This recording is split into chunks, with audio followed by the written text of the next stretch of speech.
மீனாங்கிறது என் தங்கச்சி தான். மீனா சின்ன வயசாக இருக்கும்போது அவள் பாட்டி வீட்டிலேயே தான் விளையாண்டுட்ருப்பா. அப்படி ஒரு நாள் பாட்டி வீட்டில் விளையாண்டுருக்கும்போது அவள் ஒரு பழைய அலமாரிக்கு பின்னாடி ஒரு சின்ன கதவு இருக்கிறத பார்த்தா. அது என்ன கதவு அப்படின்னு யோசிச்சுட்டு அந்த கதவை திறக்கலான்னு போனப்போ பாட்டி அதை திறக்கவே விடல. ஏய், அந்த கதவை மட்டும் திறந்துடாத அப்படின்னு சொல்லிட்டு போயிட்டாங்க. மீனாக்கு அதை திறந்து பார்க்கணுன்னு ஒரே ஆர்வம்.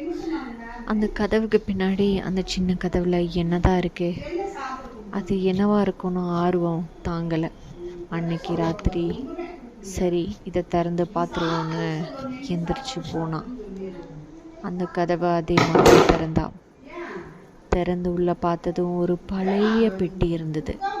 அந்த பெட்டியில் என்ன இருக்குன்னு ஓப்பன் பண்ணி பார்த்தா பெட்டியில் ஒரு ஃபோட்டோ. அது ஒரு பழைய பெட்டி, பழைய ஃபோட்டோ மாதிரி தான் இருந்தது. அந்த ஃபோட்டோவில் பாட்டி நின்றுட்டு இருந்தாங்க. பாட்டிக்கு பக்கத்தில் இவளும் நின்றுட்டு இருந்தா. பாட்டி சின்ன வயசில் இருந்த ஃபோட்டோ இருந்தது. ஆனால் எப்படி மீனாக இருக்க முடியும் அதில்? அவளுக்கு ஒரே குழப்பமாக இருந்தது. உடனே பின்னாடி இருந்த ஒரு குரல், அது 60 வருஷம் பழைய ஃபோட்டோ அப்படின்னு. அவள் திரும்பி மெதுவாக பார்த்தா.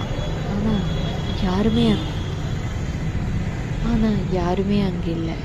அந்த குரல் யாருடையது?